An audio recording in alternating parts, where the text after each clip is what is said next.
Hello and welcome to Politics War Room with James Carville, and I'm Al Hunt. This week, our guest is the CEO and editor of the Nevada Independent and the go-to source on anything in the Silver State, Jon Ralston. Now remember, we love taking your questions, so write into politicswarroom@gmail.com or send a tweet to @Politicon for next week's show. We'll get to as many as we can, but don't forget to tell us where you're from. Before we get started, get out your calendars. James and I are taking Politics War Room on tour, so come and see us at Boston's Schubert Theater on November 2nd. Get tickets at politicon.com/tour, and we can't wait to see you there.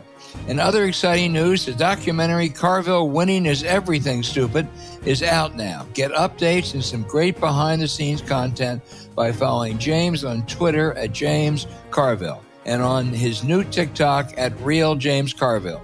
You also can get text updates about what's next for Politicon and Politics War Room by signing up at politicon.com. Tell your friends about us and remind them to subscribe on Apple Podcasts, Spotify, or wherever you get your podcast. Please check out the links to our sponsors, ExpressVPN, Miracle Made, and the Washington Post. We thank you for supporting these sponsors. It really helps make this podcast happen. James, I want to sound what I fear may be a serious alarm. Hurricane Milton, on top of Helene, is creating one of the worst national disasters probably in our history. An overwhelmed FEMA is doing, by almost every honest account, a really good job working with state and local officials. But Trump, with his lies and whipping other Republicans to echo his demagoguery about what a failure this is, I worry may be winning the narrative. Joe Biden simply is insufficient as a counter. He doesn't have credibility. And Kamala Harris, at this stage, a month out, doesn't need to be getting into a pissing contest with Ron DeSantis. They need to get someone immediately in charge, holding press conferences, at least daily, refuting the lies that the Trump people are saying, marshaling resources, coordinating the tens of thousands of troops that are going to be necessary in coming weeks. I would take a look at outsiders like General David Petraeus or General Stanley McChrystal, or a really talented insider, Admiral John Kirby. It has to be done immediately. If they lose this narrative, James, I think that there's going to be deep trouble on November 5th. I agree with the thrust of where you're going. I thought about it, and I actually think that I have the perfect name. Mitch Landrieu. All right, he's already there. He's working. Put him there. He was the mayor of 8 years and probably had 4 hurricanes he dealt with. He was assigned to be in charge of the National Guard when he was lieutenant governor. He's the best communicator in the Democratic Party. He knows politics. He knows bullshit. And why have him gone around the country as some half-ass surrogate when you can put him right there? You're right. I agree with the thrust. You got to have somebody every morning, 9 o'clock, having a briefing, knocking this shit down, having an operation, putting stuff up, knocking every part of it down. So we can discuss the names, but I endorse your suggestion, James. Okay, that's fine. So you came up with the concept, and you were right. We talked last night, and you said you can feel this shit coming. Then this really conservative congressman from North Carolina had to say this is all bullshit. They're just putting in now. Of course, the Jews are behind it. They're behind the hurricane because the name of the hurricane is Milton. So obviously, I mean, it's all such crazy bullshit. But what we know is that the most dangerous statement that anybody can utter in modern America is, oh, come on, man, no one's going to believe that shit. Yeah, they're going to believe that shit. Yep. Yep. No, once you say that, you're dead. I hate to say it. I said it before. I now see the error of my ways. You have to knock all this shit down.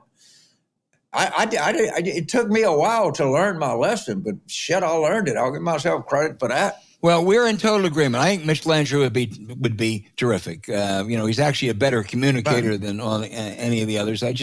I turn to the others because I think it is going to require tens of thousands of troops. I mean, there's no way in the world you can do this without that. They have. Go ahead. They have talented people in the National Guard. They have talented people. And the FEMA director, by all accounts, is an extremely talented person. You need a political person. You need a communicator. That we have, a communicator. That's what a legit logistics people. The Amazon people can do the logistics. I'm not saying they have plenty of people that currently serve in the United States government that are beyond capable of doing this. What they don't have out front is somebody that understands this at more than a rudimentary level, that understands communications at the highest level possible, that's connected to everybody in the administration. And, but your thought is exactly right.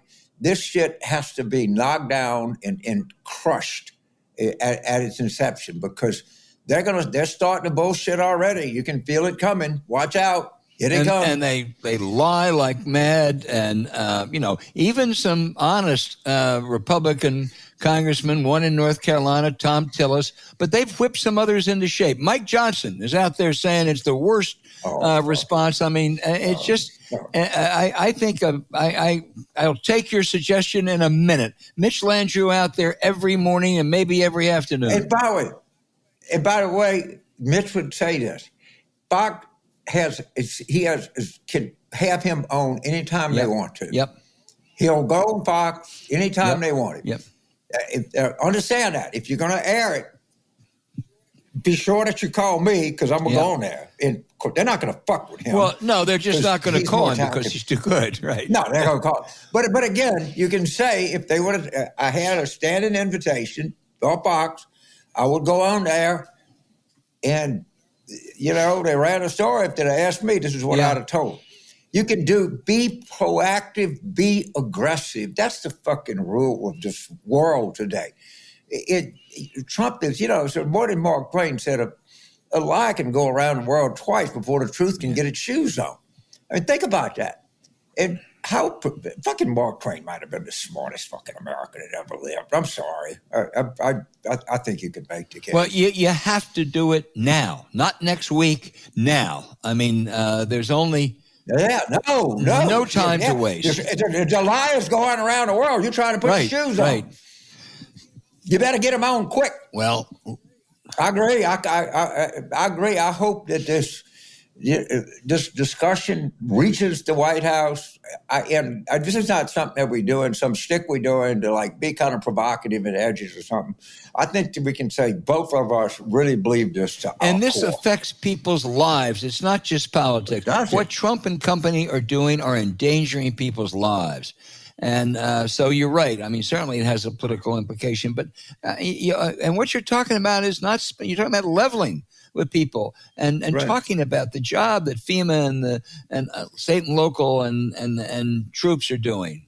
Anyway. So I want a minute to talk about this hurricane, because this is something I've lived with all my life. And people that do what I did are kind of, say amateur fanatics about this, have always known that the disaster syndrome, the worst place, worse than New Orleans, worse than Mobile, worse than Houston, is Tampa. And all I ask you to do is look at a map of Tampa Bay, and you can see that the water is going to have a hell of a difficult time getting out. All right. And it's 3.5 million people just in Tampa, I'm not counting Sarasota. Right. I'm not counting Fort Myers. I'm not counting, I guess maybe Clearwater's in the Metroplex, but it's millions and millions of people. And, if the hurricane, God forbid, I don't want anybody to get it, but the surge, and they're talking about a 15-foot surge. The highest surge I think ever recorded was at right in my house in Bay St. Louis, which was 26 feet. But that was unique. But 15-foot surge is going to be utterly, Bay St. Louis is 10,000 people. Tampa's 3.5 million. Just it's hard to get around your head the magnitude of this disaster. It just is. And of course, what's going to happen is everybody's evacuated. All the emergency people out. There's stories about the hospital is trying to put up a 15-foot wall around to protect them from surge. The healthcare workers there, but it's going to take some time to deploy the people that have to be deployed, do the rescue stuff and find people. And of course, what they're going to do is Fox is going to have 100 cameras that are going to go in advance and say, look at all this devastation, and the Biden people have no one here. And they're going to do that. Yep. Get ready for it. They're going to do that. And you know, when you're 15 feet underwater, I don't give a fuck who you are. You're going to look bad. You could be Abraham Lincoln. You could be Martin Luther, Nelson Mandela, or any person you want. You're going to look bad when you're all right, underwater. Biden White House, you better move quickly and get someone there. No one would be better than Mitch Langell. Right. James, let me just take a minute to talk about Donald Trump. He's like that river you've talked about in Louisiana. There is no bottom. He shows clear signs of cognitive decline. He's rambling rants at rallies, throwing in non sequiturs like the late, great Hannibal Lecter. He confused North Korea and Iran. He thought Janet Mills, the governor of Maine, was a man.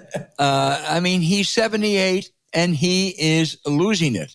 If elected the last year of his term, he would be older than Joe Biden. He really is losing it. The one place, however, he is not losing it is when it comes to greed, putting his own financial interest above anything. Out there, if you all want to read one piece today, look at the Associated Press story that Trump bought. There's a Trump Bible now. He's going to market his Bible, make money off of that. Well, he went and he ordered 120,000 of the Trump Bibles. He's going to sell them for $59.99, $1,000 if he signs them. Now, where were those Bibles made? Was it in Michigan or North Carolina or Arizona? No. You know where those Bibles were made, James? In China. 120,000 in China for $3 a Bible that he's selling for 60 or 1,000. It's the very place he loves to bash unless it's going to make money for him. And that tells you how he would govern. If there's any place that can offer him some dough, he's going to be with them. Of course. The only reason he bought them in China is because North Korea couldn't produce them. Right. If they could, he'd have bought them from North Korea. It's him. It's the people that believe that shit. You look at the story that Woodward came up with about him calling Putin 7 times and sending him COVID tests when no one could get one in the United States. That's going to be my outrage. You're right. Okay, no, you're right. Well, I don't want to step on your outrage, but okay. There's one thing that explains all of this. And I really genuinely believe this to be true. There is a P-tape. I just hope that it comes out when we're still alive. But there is one. That's the only explanation for this. Well, that Associated Press story on the Trump Bibles, it's unbelievable. Everybody ought to get it. It's beautifully reported. They can't deny a thing.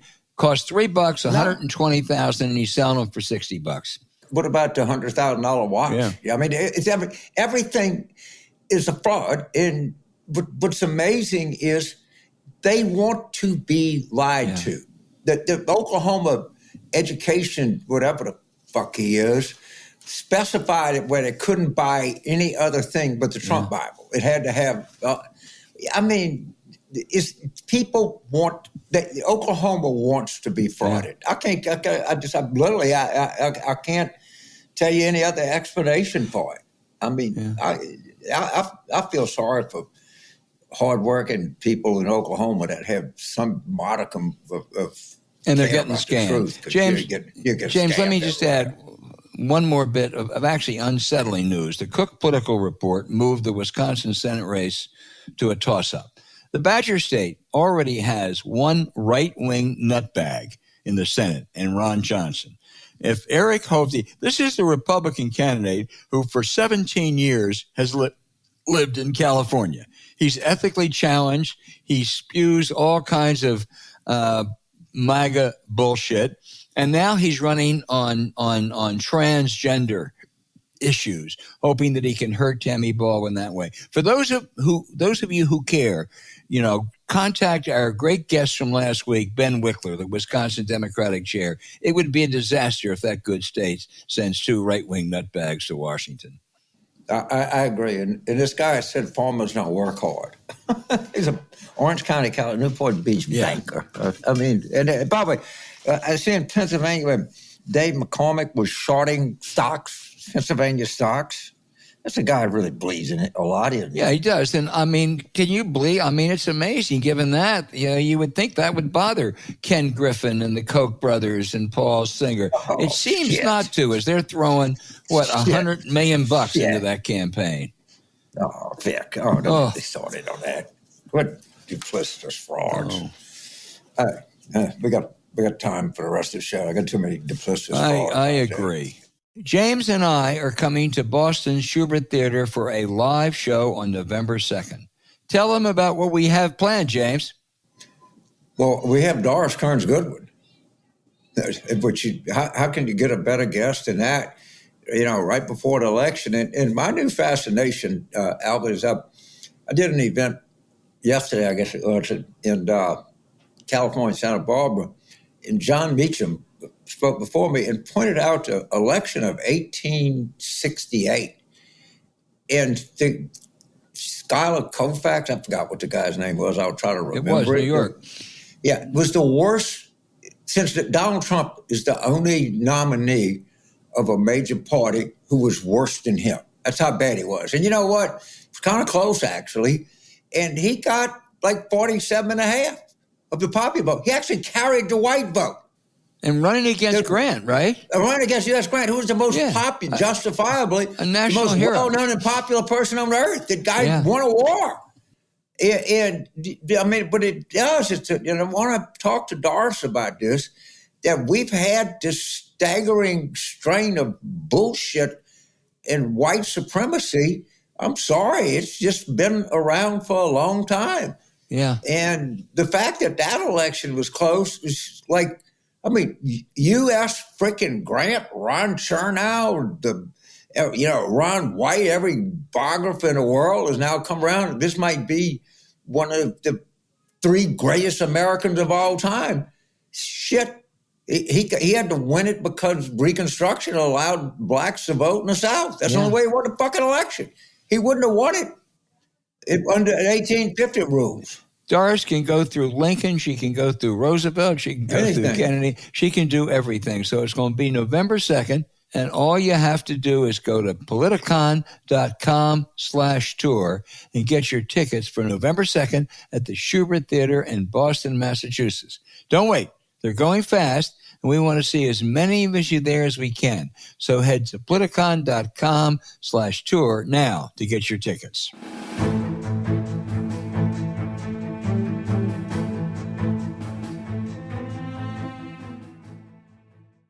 Protect you and your family online with ExpressVPN. Ask anybody around. Everybody's getting hacked with everything. And it's just kind of common sense that you would want to protect us because, everybody conducts all their business on the computer now. It's not like it used to be. Your computer is your castle, and it's being invaded all the time. This is critical. Yeah, it sure is. Because using the internet without ExpressVPN is like taking a call on a train or bus on the speaker for everyone to hear. Now, do you really want the whole train to know about your medical test results or the relationship between you and your spouse? I don't mind the latter, but I don't care. I don't want to know about my medical test or some of the dumb predictions I've made. Nobody does. We were shocked when we learned that all your internet traffic flows through your provider's servers, and they know every single website you visit. Worse, they're legally allowed to sell that information to third parties. That's why ExpressVPN reroutes 100% of your traffic through secure, encrypted servers, making it almost impossible for third parties to track your online activity by hiding your IP address. When you use it, your ISP Wi-Fi admins and malicious actors can't see your browsing history. It's a must-have for everyone. Your privacy, safety, and security are what's at stake here, James. And just think of how many times you've used your devices to access your accounts, have private conversations, or get work done when you're out and about. James and I are often on the road, so ExpressVPN is a must, whether it's at a conference, in a cafe or a client's office, you never want to go online without it. Knowing you're safe is a big deal. And with kids and grandkids, we speak from experience when we say you'll feel great when they're protected with ExpressVPN also. It works on all your devices, phones, laptops, tablets, you name it, and it's super easy to use. Just tap one button when you open the app and you're protected at home or on the go. Even tech wizards like us. Just look at James's documentary and you'll see what tech wizards we are. We can do it. So it's no wonder they're rated #1 by top tech reviewers like CNET and The Verge. Don't wait. Protect your online privacy today by visiting expressvpn.com/warroom. That's expressvpn.com/warroom. So you can get an extra 3 months free. Again, expressvpn.com/warroom. The link is in our show notes.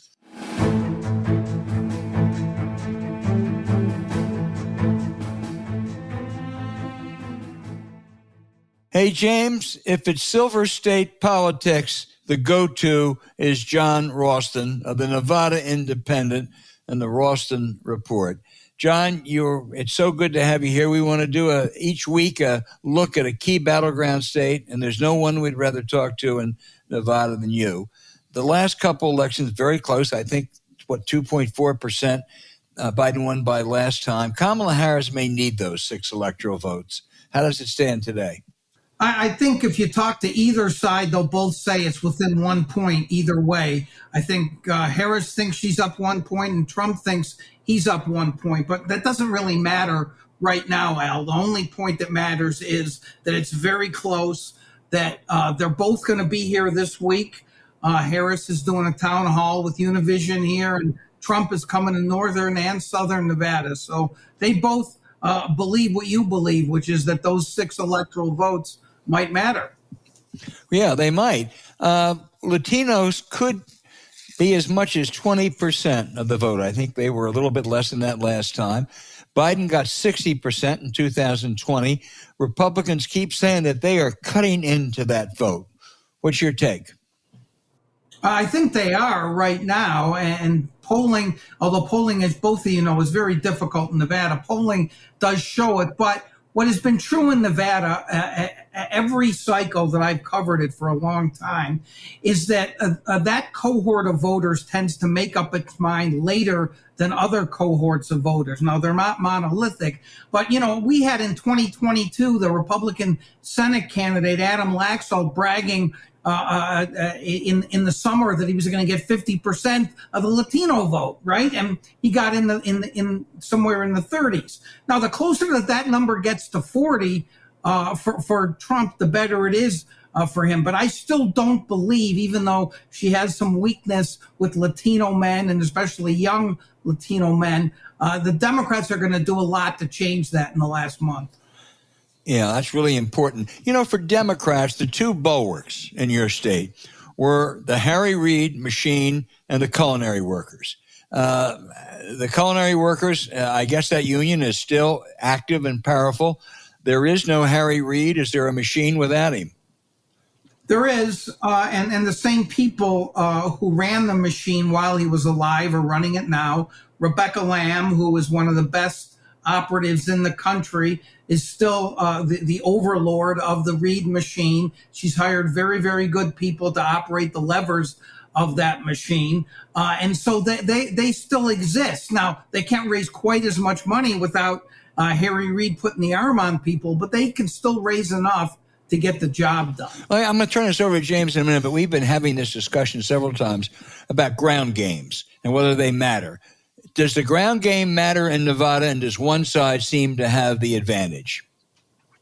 Well, the Republican Party here, Al, has been a joke for many, many cycles, has had no ground game. And meanwhile, the Democratic Party, because of Rebecca Lamb and the Reid machine, has had a pretty formidable ground game. And you mentioned the Culinary Union. The Culinary Union, even as they switched over to mail ballots in 2020, has been able to get their members to vote in great numbers, which is obviously a big help to the Democratic ticket. The way I've looked at it, and I've said this to a couple of people, is if you think that there is a tie now in Nevada, which is pretty close to what it is, in Nevada, the ties generally go to the Democrats because of the ground game.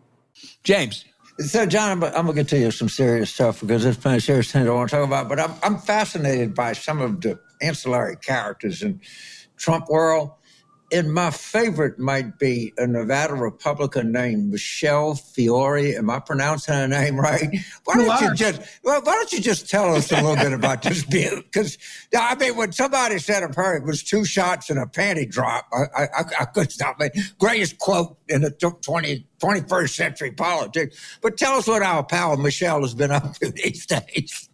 Well, what she's been up to is just a few days ago getting convicted on federal fraud charges, and it's really a sick thing too, James. And she raised money for a statue to commemorate a fallen officer, and then she pocketed the money and used it for her daughter's wedding. But she has been a huge supporter of Trump from the beginning. She was the Republican National Committee woman for a while. She was there defending the Bundys in their complaints against the federal government. She's run for a bunch of offices and lost.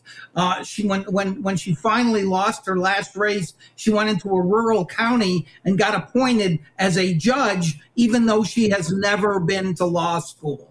So this is the kind of person, and she has run commercials with guns, and she has a gun calendar. And so it is impossible to caricature her, James. It's impossible. Sure, it is. I just have to tell you, when you need some relief, check this person out. I can't.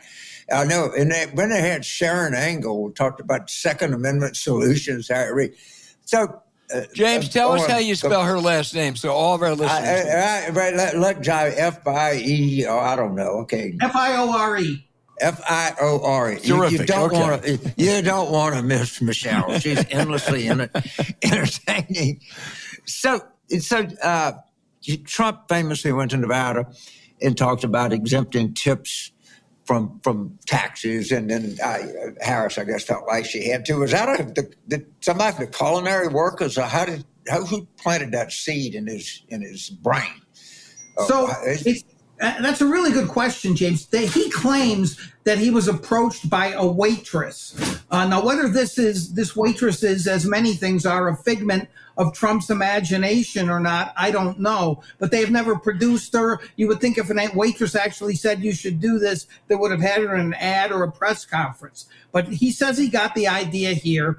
As you know, and you alluded to it, about a month later, Harris came on board. There are all kinds of difficulties with that policy. It's not that simple. But I have to tell you, James, the fact that they're doing this campaign to write it on your receipts when you pay your bill and say no taxes on tips. The goal, of course, is to peel away some of the rank and file, even though the Culinary and the other unions here have endorsed Harris. You know this as well as anybody. Sometimes the rank and file don't do what the leaders tell them to do. And so I think it's an interesting play because I think they figure if they can peel away enough of the rank and file, that helps them win the state.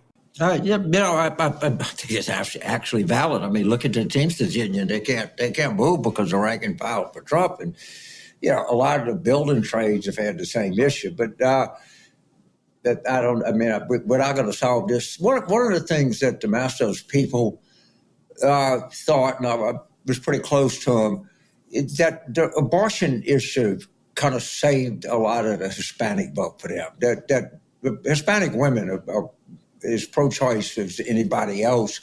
And do you see abortion still playing a big role in the outcome in Nevada? I think potentially it could, James. As you know, Catherine Cortez Masto used that issue very effectively against Adam Laxalt, although you can't always get as lucky as to have your Republican opponent caught on tape saying Roe versus Wade was always a joke, which that genius Laxalt did. But nevertheless, they are using that again. And what the Democrats have done here, even though in 1990 they cemented the 24-week statute with a referendum. They decided to do another referendum to put it into the Constitution this time. And that has been very effective, I think. They've gotten a lot of publicity for that. And so if this race, as I believe it is very close, that could help the Democrats at the margins. How much? I don't know. But it's also become a huge issue in the Senate race here in Jackie Rosen versus Sam Brown, because Sam Brown has had to be generous, an evolving position on abortion. And Rosen has run a ton of media about abortion. And so I think it's going to be a factor. All the polling shows we're a 2-to-1 state on abortion. That's what it was in 1990. That's what it is in 2024. So I think they know what they're doing. I hate predictions, but I'm going to ask you to make one. Will Rosen run ahead of Harris? I'm not asking if either one will win, but who do you think will get to higher percent, not total votes, percent? Is this off the record? No, I'm kidding. Right. It's just we're always wrong, but that's who cares. The truth, yeah, exactly. The truth is, I make these predictions every cycle, a few days before the election. But I will tell you that I think the answer to that question is yes. How far ahead? I don't think it's as much as the polls have been showing, but I think she will run ahead of Harris. Now, I find this somewhat mysterious, James, in the sense that who are these Trump-Rosen voters? It's kind of bizarre. And I think I've come to the conclusion that there may be people voting. You know, we have this crazy thing in Nevada, none of these candidates on the ballot. And some of these folks who are voting for neither of them may be voting for Rosen as well. It reminds me, before I turned up, 1987, I was working a race in Kentucky, and the former governor, Julian Carroll, told me he was undecided between Dukakis and Pat Robinson. And I said, Governor, you're the only son of a bitch in America that's caught between Pat Robinson and Mike Dukakis. Go ahead, Al. You know, John, I'm going to pick up on that because 9 months ago, if you wanted to list the most endangered Senate Democrats, Jackie Rosen would be in the top 5. And you're right. We'll see what happens election day. But no Democrat here puts her in the top 5 or 6. I mean, they think it's a done deal. Whether it is or not, we don't know. What's happened? Is it she's been better than expected, or Sam Brown hasn't been as good? I think both. Al, first of all, if I can, a little bit of context here. One of the products of the Reid machine's decimation of the Republicans since 2008 has been a lack of a bench here for the Republicans to get a really high quality candidate to run for an office like U.S. Senate. And so Sam Brown, who has a great personal heroic story to tell, badly burned, and he tells that story a lot. But he was in Texas just a few years ago, running and losing, moved to Nevada, ran for the Senate against Laxalt last time and lost pretty badly in the primary, although he did raise a lot of money. That was the best they can do. But they still had high hopes because Jackie Rosen is not a dynamic senator. She's more of a work behind the scenes kind of senator. But she has proven to be a formidable fundraiser, and her media has been superb. And Sam Brown's campaign just has not been nearly as good. And there is no poll internally that I've heard of or publicly that shows Sam Brown within 5 or 6 points. And there have been some double-digit leads for Jackie Rosen. Though I don't believe in this state that a U.S. Senate race is going to be a double-digit race, but it could be close to a margin of error race. Yeah. Republicans think they have a shot in a couple House races out there to unseat incumbent Democrats. Do they? No. I think they pulled out of their money a long time ago. Right. Again, there are second or third tier candidates in those races, Al, for the reasons that I have articulated already about the bench. Now, Mike Johnson was in town over the weekend to do kind of like a nod towards a couple of those candidates, did events for them. He was really here to do an event for an October 7th remembrance event with the Republican Jewish Coalition, but they're spending no money here, Al. So Listen, I think that the NRSC in the Senate race is still holding out some hope. They pulled all their money, but they claim they're coming back with hybrid ads as they are in a few other places, but they haven't made the buys yet. The House, they're spending no money, the National Republican Congressional Committee, like none. The three competitive races in Southern Nevada. Mark Amodei is going to win in Northern Nevada. He's the Republican. Yeah. John, James asked you about the abortion issue and the impact it would have. Let me ask you about another hot issue, immigration. How does it cut there? Well, going all the way back to someone James mentioned earlier, Sharon Angle, Republicans have used immigration here, even though we're not a border state, because we have a proportionally large percentage of undocumented workers. And so that has become an issue in the state legislature, and it's become an issue in the Senate race to some extent. Sam Brown has tried to gain some traction with it, and Trump is running some immigration ads here.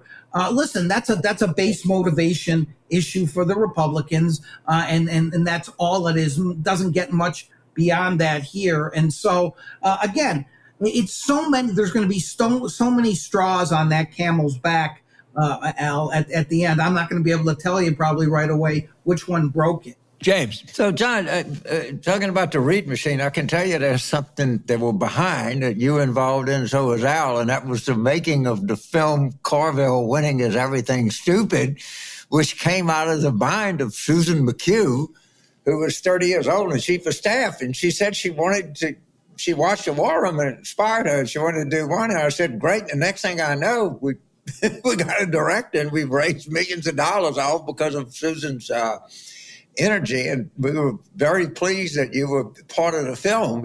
So it was fun. So I have to tell you, Al, that was one of the most fun times I've had. It was a long time ago, too, by the way. Yeah. James and I sat down at the Wynn and spoke for about an hour and a half, and went back and forth and talked about all kinds of things. And that was way back then, by the way. James said bluntly to me that Biden shouldn't run, and this was at least a year and maybe more before that. But I have to tell you, I am personally very, very hurt that James essentially got me cut from the film. It's very, very painful. I know. I mean, really. John, I thought you would be a star, and you're just kind of a quick hit. Exactly. It's very. I can't even watch it, but I've heard from friends and from Susan that there's like a blip of me at the end or something. It's very painful for me to have to deal with this. So the only thing I can tell you to make anybody feel better, there was 60,000 minutes of tape they had, and they got it down to 92. So if you got 30 seconds, you did pretty goddamn good. I got to tell you that. I'm looking forward to seeing the film. I hear it's really quite good, and you're well deserving of it, James. And I'm serious. I really enjoyed that conversation. We had fun. Oh, it was fun. It was good. Hey, James, make a commitment. In the sequel, John will have a bigger part. Absolutely. Absolutely. That's the way it works. I'd like people who said, man, I stayed there for a goddamn hour. I didn't get nothing. So I have nothing to do with it. Jon Ralston, you were a terrific guest. Everything we want to know about Nevada, we hear from you. We'll be in touch in the next 3.5 weeks. But thank you so much. Thank you, man. It's always great being with you guys. Thank you.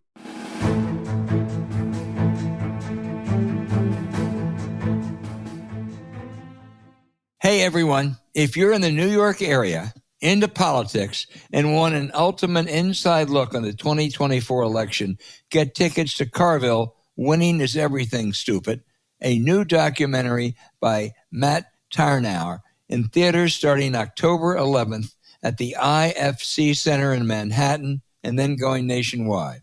The film follows our very own James Carville through the current cultural and political landscape and delves into his marriage to Republican strategist Mary Madeline, offering an inside look at how they navigate their bipartisan life. And if you're looking for an unfiltered take on the state of politics, the Carville-Madeline dynamic, and the drama of this election, you definitely want to get your tickets now. James and director Matt Tarnower will be there after the screening for a Q&A on the 11th, the 12th, and the 13th. So get tickets now at carvilledoc.com/tickets. That's carvilledoc.com/tickets. For updates and some great behind-the-scenes content, follow James on Twitter at James Carville and on his new TikTok at Real James Carville. James on TikTok. James, how excited you to be doing this live screening with your fans? I'm very excited about the whole thing. I was, to tell you the truth, and we did great with the CNN thing. They did great. I'm told we double our normal audience with it. And, you're a big part of the film, and a lot of other people are. And I think I've been given credit. And Matt, he worked in politics. He was a driver in the Mondale campaign. He was kind of Susan Estrich's assistant in the 88 Dukakis campaign. He worked for Vanity Fair. He covered a lot of politicians. And I think he was able to bring a different kind of eye to this. I really do. I mean, it was, but I think I encourage everybody to come, and I'll tell you hello, and we'll see you down at the IFC Theater in Lower Manhattan Friday, Saturday, and Sunday. For sure. Yeah, well, I'll say this about Matt, as well as politics. I know of 2 documentaries he's done, one on Roy Cohn and one on James Carville, and boy, does that show range. You can't get more of a range than that. It is carvilledoc.com/tickets. carvilledoc.com/tickets. You won't want to miss this.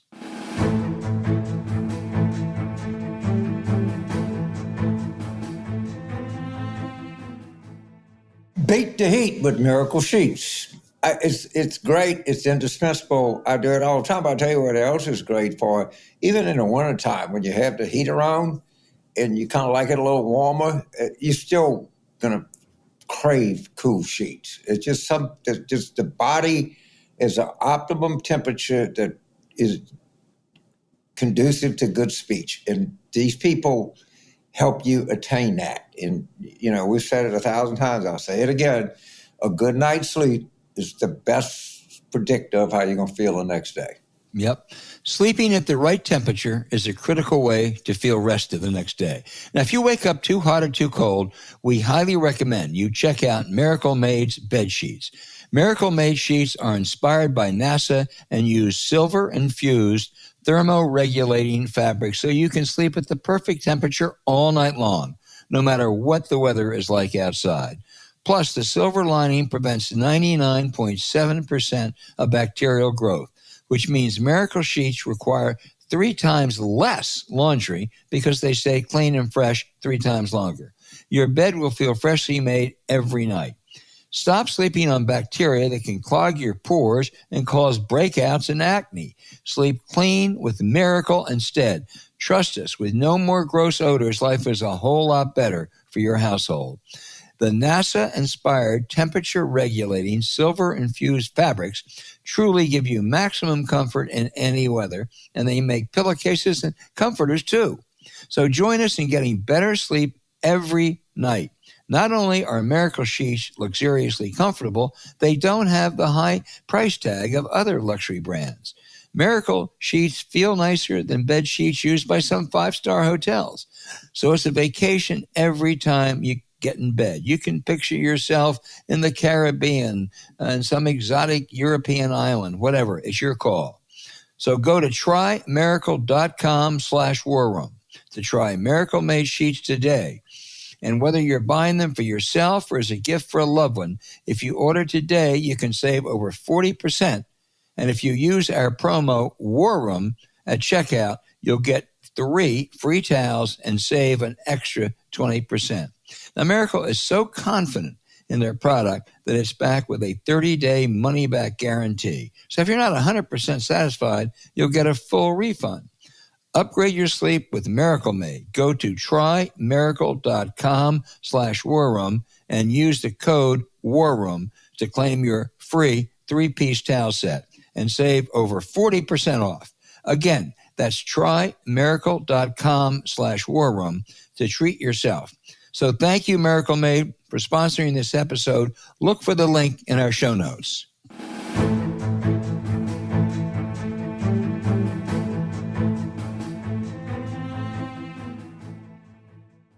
Hey, James, now for the outrage of the week. As you mentioned, Bob Woodward has a new book coming out, which, no surprise, has some headline revelations.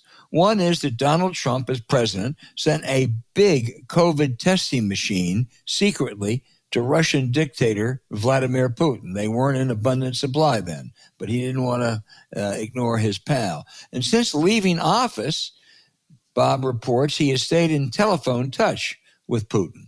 Now, Mar-a-Lago went ballistic in denials, with Trump's mouthpiece, Stephen Chung, charging that Woodward literally made up these stories. He said, quote, he's a total sleaze, end quote, and a, quote, angry little man, end quote, threatened by Donald Trump suing him over a previous book. Mr. Chung, I don't know you, but let me give you just a little bit of advice. You're in way over your head, baby. Every time Bob Woodward writes a book, some subject denies something. Invariably, Woodward is on the mark. He has taken on fish so much bigger than you. If I were you, I'd just maybe keep quiet for a while, although maybe the Donald won't let you. As for fears of a Trump suit, get serious. Trump sues for attention, and it's only a matter of time before that frivolous suit is dismissed as the stunt that it is. Now, the thing about Bob Woodward, he has tapes, and the litany of people that have tried to take on Bob Woodward are now in a ditch is legendary. But you got to understand the Trump people, they don't give a shit. Okay? I don't know why this guy went through all of that to expose himself to the ridicule that he's going to get, because the Trump people, they want to be lied to. They don't care. I mean, just like you pointed out earlier, they buy the Bibles from China. They don't give a shit. He's stealing from them, and they want to be stolen from. It's a phenomena that is vexing, perplexing, but it's real. It's real. And they demand that he steal from them, and he's accommodating their demand. I'll say that. He sure is. So my outrage is, these are my favorite asswipes in modern America. The truth tellers, the Alan Derswiches of the world, the Jonathan Turdleys of the world. I can do no other. I must tell the truth. I mean, and right now, in contention to break, but I don't think the guy can try. I don't think he's talented enough to break into the Turdley Dershowitz thing, but try he is one Ellie Honig. You have to read Above the Law, by article by Joe Patrice, who delivers an intellectual ass whipping to Mr. Honig of the first order. But Honig, James, repeat what it is again. There's a site called Above the Law, and it's by a guy named Joe Patrice, Patrice. He was big time, I don't know, NYU, big law firm, but just destroys Ellie Honig on an intellectual basis. But that's not what's the work here. The whole, and you hear this a lot, and I'm going to say your name, you hear it a lot on the POTUS channel, and I like a lot of these guys. They can't help but tell the truth. I just have to say that I think that Trump's getting a bad deal from the legal system. Or you have to admit, James, that these are the kind of people that would have said that, James, you got to admit that Roosevelt was mean to the Japanese. He cut off the oil. And you want to focus on what happened at Nanking, but there have been other atrocities. Look at slavery in the United States. Or you got to admit, James, even John Maynard Keynes said the treaties post-World War I were too harsh. These are the kind of fucking people that want to preen in front of you and strut and tell you how they can't help but be honest. They just have to call them like they see them. Oh, go fuck yourself, okay? All of you. The Constitution is at risk. The entire future of the country at risk. So don't tell me Abraham Lincoln suspended habeas corpus. All right? Don't tell me that Franklin Roosevelt excluded farm workers from Social Security. All right? These are the assholes that run around. I'm better. I'm smarter. I'm more honest than you. I just have to call them like I see them. These are the kind of people that make me, they don't make me want to throw up. They make me actually throw up. And between now and election day, I'm on the look for these motherfuckers, and I'm going to call them out at every juncture. But you need to look up this massive Jonathan Turdley, Alan Dershowitz, and maybe this guy, L.A. Hogan, needs to go nude on some Martha's Vineyard beach so he can be like his hero, Alan Dershowitz. What a fucking fraud.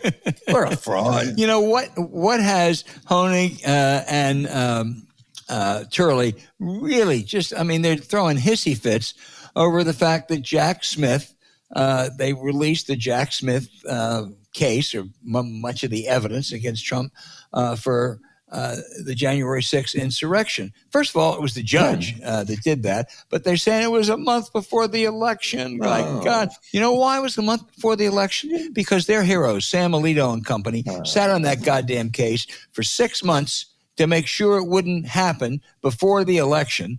And then, issued that horrendous decision, that Trump-friendly decision on immunity. And so, therefore, the case had to come out. Then the question was, do you go and do you know, does Jack Smith have anything or not? This could have been done 6 months earlier, Mr. Honig and Mr. Turley, but your guys prevented that. Well, he struts around and, I'm listening to 124 because there's a lot of strutters on there. Let me tell you,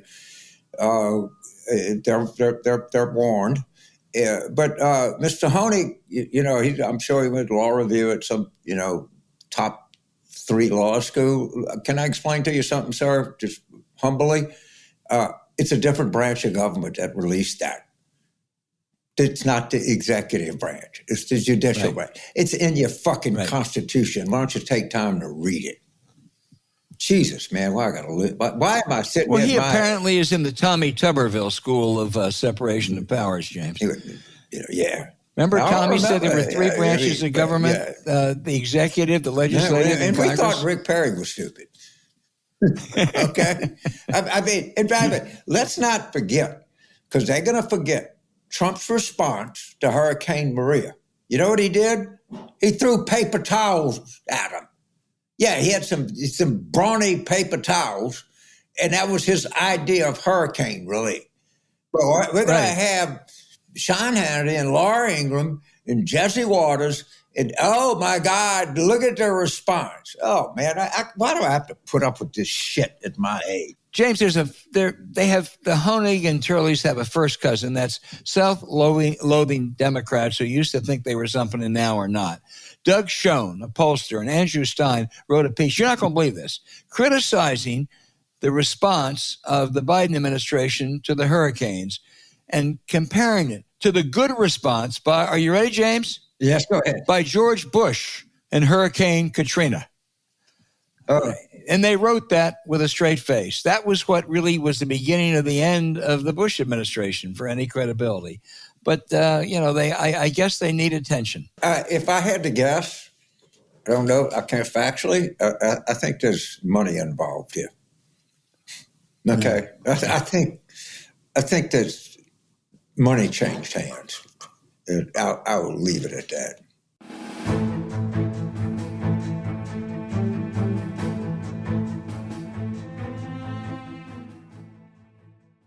Hey, James, this is the most important election in our lifetime. That's not hyperbole. So how critical is it to be reading the Washington Post in the run-up to November 5? I can't tell you how critical it is because I've never not read it. So in my life, it's just part of my daily routine, Albert. And it has been since I can remember, since my time in politics. And, it's still... it delivers on every level. And in terms of politics, they got some of the best coverage. I think some of the best columnists. The whole package of the Post is just top flight. And I've become even be a fan of the videos they put out. They do a very good job with that too. But it's a whole package. It really is. Yeah, it really is.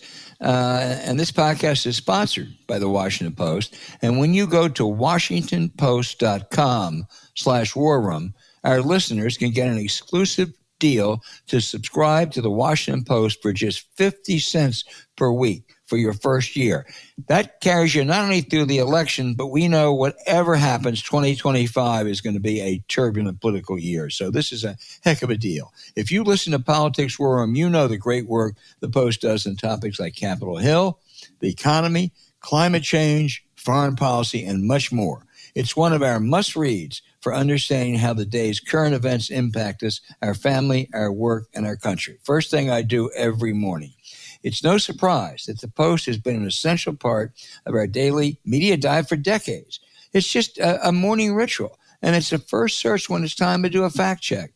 Just this morning, we're able to get critical hurricane updates, read brilliant articles on the tragedy in the Middle East, in the final phase of this election. James, how did you first become a fan of the Washington Post? You know, it's like, when did I first become a fan of gumbo? I mean, I never remember a time that I wasn't. But I think when I really engaged was I ran a Senate race in Virginia in 1982, and Post had Pat Bauer was one of the lead reporters. She was this great reporter, but I think Pat lives in California now. I hadn't talked to her in this century. And Mike Isikoff was the other reporter that covered us in 82.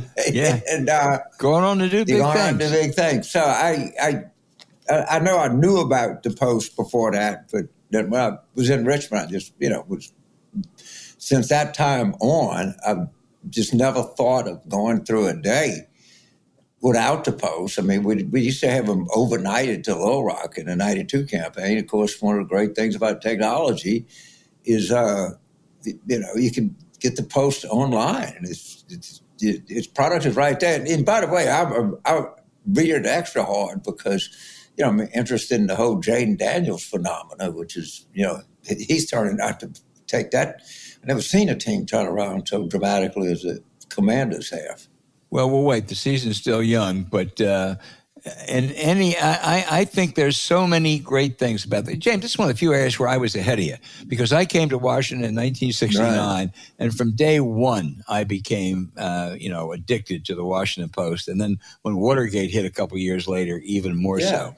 There's so many great things. There's another thing that I love about having a subscription. If you're in a rush and you need to catch up quickly on the day's most important and interesting stories, the Post, the 7 newsletter is a must-have.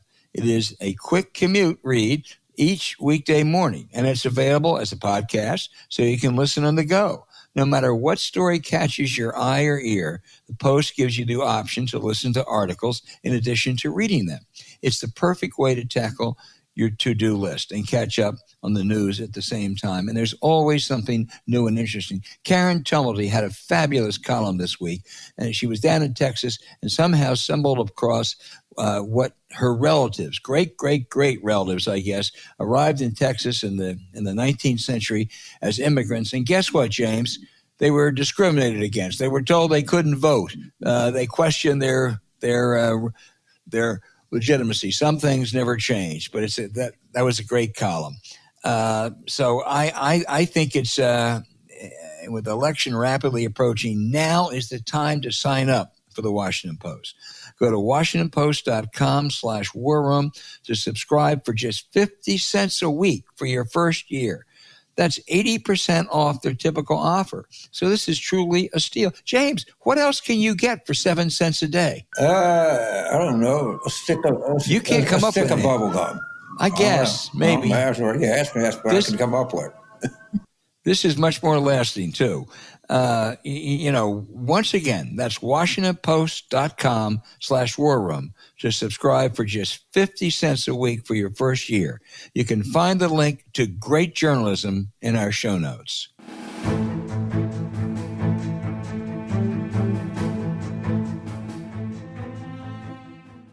Okay, James, now from our listener questions. They get better every week, especially as we get close to the election. Some of the questions we've covered in our chit-chat, but we got a lot of good ones coming in. Dr. Jeffrey in New Albany, Ohio, says, why is it so hard to donate by check or volunteer without giving up so much personal information? The Democrats seem like they're turning down free time and money. I think that's by law. Okay, I think that disclosure laws, and I don't think the Democrats, you can donate to Republicans. I don't follow the law. I don't give a shit. Yeah. But my sister actually had an old program where she does compliance, which is a huge industry. But there's certain things you got to disclose: your address, who you are, occupation, and I mean, I think it's designed so we know where the money is coming from. Of course, the super PACs do whatever they want. So, we could go on and on about how screwed up campaign finance is. But to the good doctor in New Albany, I think they're just following the law. No, I think that's right. My son's been involved in several campaigns, and they want to check and make sure that they're not getting money from someone who has a sleazy past, if you will, because then the opponent would use it against them. Now, of course, Dr. Jeffrey, that's because you are an honest contributor, but the dark money that this Supreme Court has allowed to take place, we have no idea who's giving that. Right. James next, early in Huntington Beach, California, says, will we ever literally or effectively eliminate the highly undemocratic Electoral College? Early, I agree with you on it being undemocratic. It would be good, I think, to eliminate it. Not going to happen. And it's a waste of time to worry about it or lobby about it or talk about it or editorialize about it, because any state that has less than the average number of electors doesn't want to eliminate it. I mean, if you're Nebraska, if you're South Carolina, or if you're Vermont, do you really want to eliminate the Electoral College? Probably not. So early, I'm with you. Substantively, politically, it's not going to happen. Yeah, why is Tim Walz talking about this? Okay, I mean, hey, look, it'd be great if you didn't have it. I mean, you got it. It's not going to change. Hey, more outrageous than Electoral College is 18% of the country elects 52 senators. Right. I mean, yeah, it's the same principle, but you're right. Right, but the Electoral College is much more reflective of the true will of the people than the Senate is by far. Yeah. But that's not as sexy as the Electoral College. But I don't. It's not going to happen. It'd probably be a good idea if it did, but it's not going to happen anytime soon. And by anytime soon, I mean a long time. James, here's one that is so down your alley. It's from John in Spring, Texas, who says, when you see what LBJ and Sam Rayburn did for Texas, does it irritate you that Mike Johnson is too stupid to know his power and instead waste his time kissing Donald Trump's ass? Well, as my daddy once said, to live in Louisiana and be mad at stupidity is to be mad at grass. But, I mean, let's just say Mike Johnson is not Russell Long.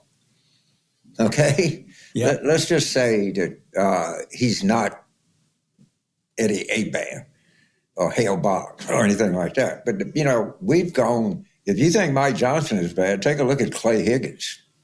I mean, and this was a place, Southwest Louisiana, in 1954, had two black city councilmen in Crowley, which is where Edwin Evans is from, where John Bro's from. It's a part of Cajun country. But what they call SLI then, they call UL now, integrated in the late 50s without incident. Now it's become the most reactionary place in the United States. How all this happened, and how did we go from Hale Boggs to Mike Johnson? I have no idea, but it's probably the greatest deterioration. Or Sam Rayburn, Louis Gohmert. I mean, just think of how stupid these people are and how do people demand this level of stupidity. It's really disheartening. It's a good question. It's hard to think of a state that has lost more clout than Louisiana and really effectiveness. The senators were Russell Long, whether you agree with him or not, one of the great inside politicians in the history of the Congress. And Alan Ellender was the chairman of the Appropriations Committee. And you had not only Hale Boggs, but you had people like Gillis Long in the House. And you look at that sorry lot now, James, and it's really a shame for your state. It is. I'd say it's embarrassing, but it's beyond embarrassing. And the people demand stupidity, and that's what the marketplace provides them. Right.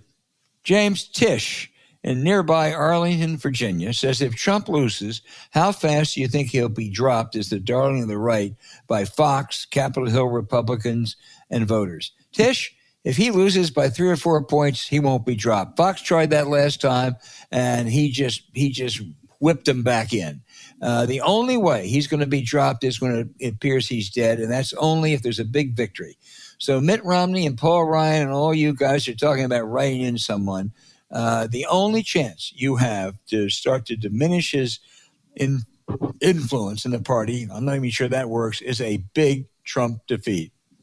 As long as he's considered the top dog by those right-wingers, Fox News is going to be there all along.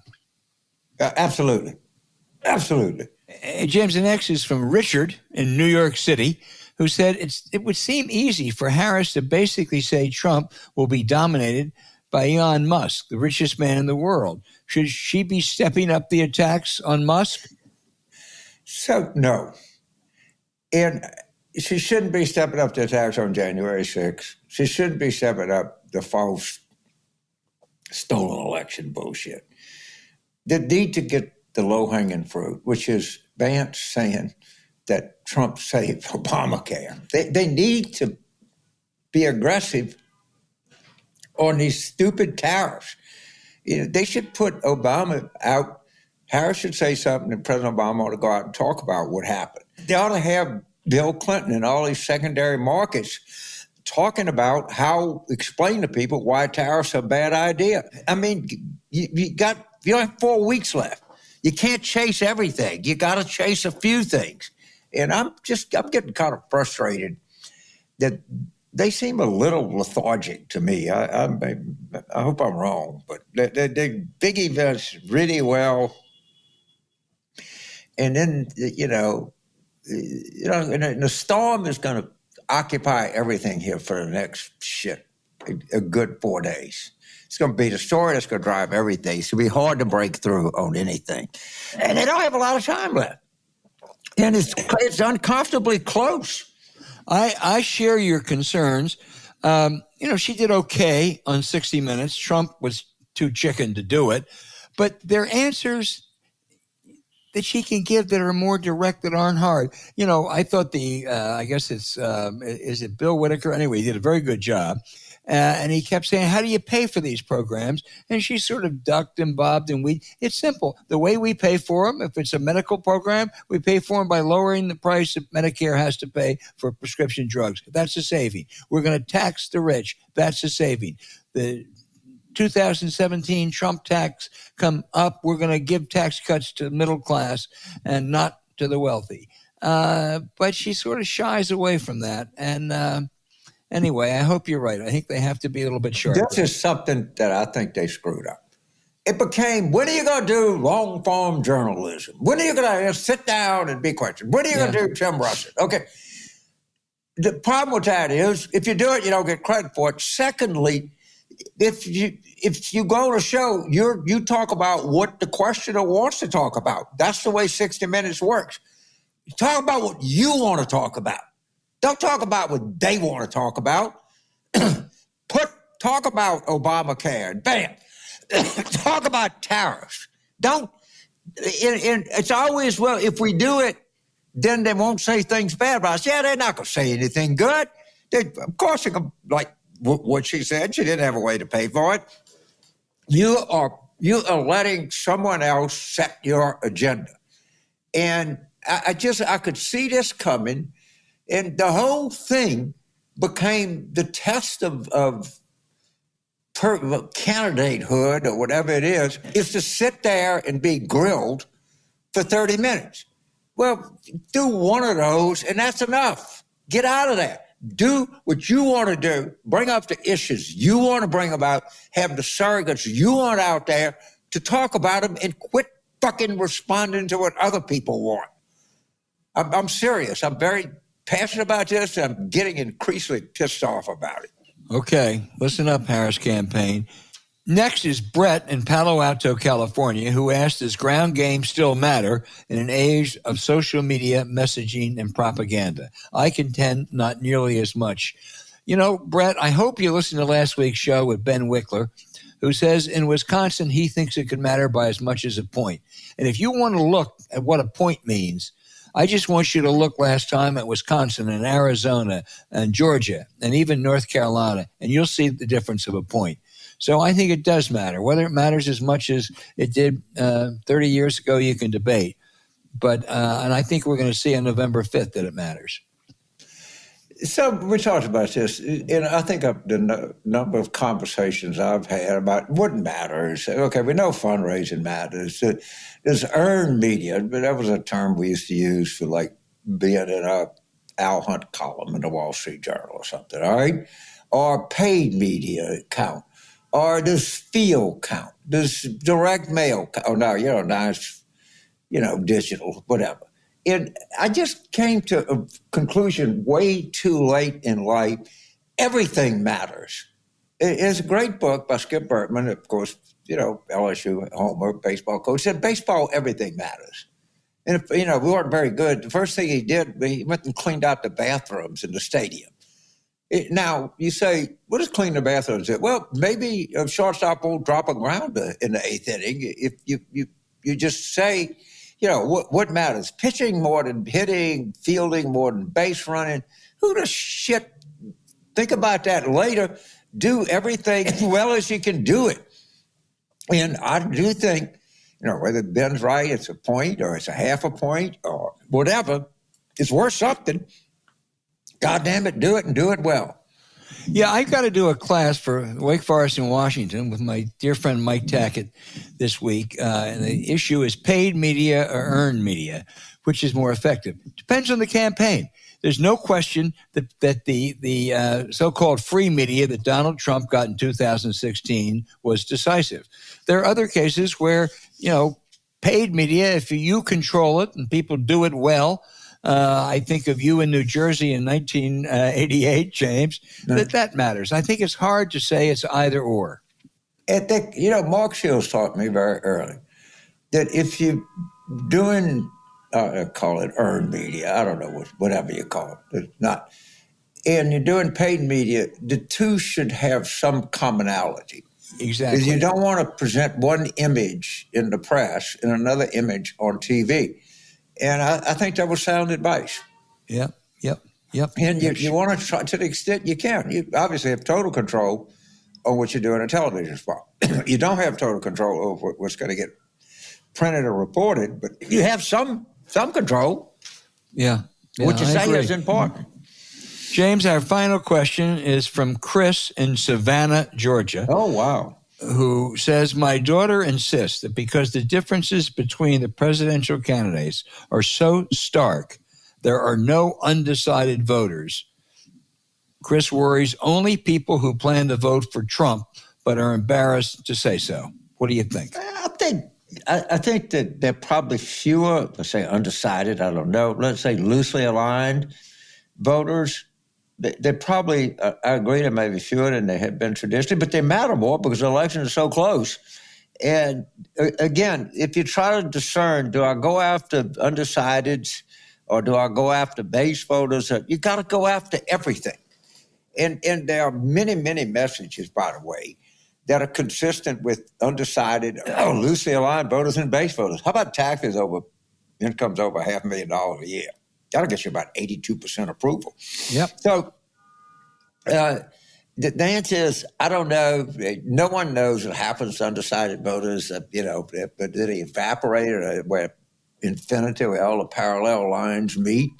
I have no idea, but there are some, and you got to keep hustling them as best you can. Yep, absolutely. So, tell your daughter, Chris, that probably, the so-called silent Trump vote, the hidden Trump vote, clearly a factor in 16, a factor a little bit less so in 20. I think the general conventional wisdom, the pollsters I talked to, not as much this time. We'll see. Maybe. I mean, usually, one of my little tricks, I think it still works. If you see a poll that has undecided of higher than 7, you kind of throw it out. Yeah. It's probably going to be lower than that.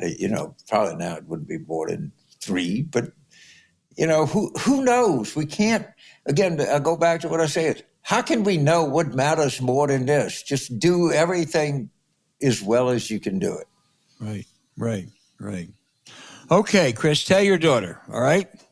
Please keep those questions coming in the next couple of weeks. We'll get to as many as we can. If we didn't get to yours this week, we'll try to get to them next week.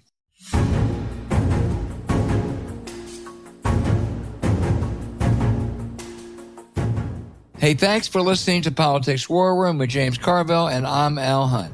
Remember, to get your tickets for the Politics War Room tour, James and I are bringing the podcast to you live on stage at Boston Schubert Theater on November 2nd, right before the election. You can get tickets at politicon.com/tour. We can't wait to see you there. As always, send your questions for us by email to politicswarroom@gmail.com or tweet them for next week's show at Politicon. Following this episode, we'd really appreciate it if you'd check out the links to our sponsors, ExpressVPN, Miracle Made, and the Washington Post, and our episode show notes. We thank you for supporting them because when you do, it helps make this podcast happen. Now, to keep up with us, subscribe to Politics War Room on Apple Podcasts, Spotify, or wherever you listen, or check out our Substack at politicswarroom.com. James and I are constantly adding new content. Go take a look. You can also find other shows you might enjoy on the Politicon YouTube channel or when you search Politicon on your favorite podcast sites. And remember, please rate the show with a 5-star review. We'll be back next week with another show as we continue our War Room planning.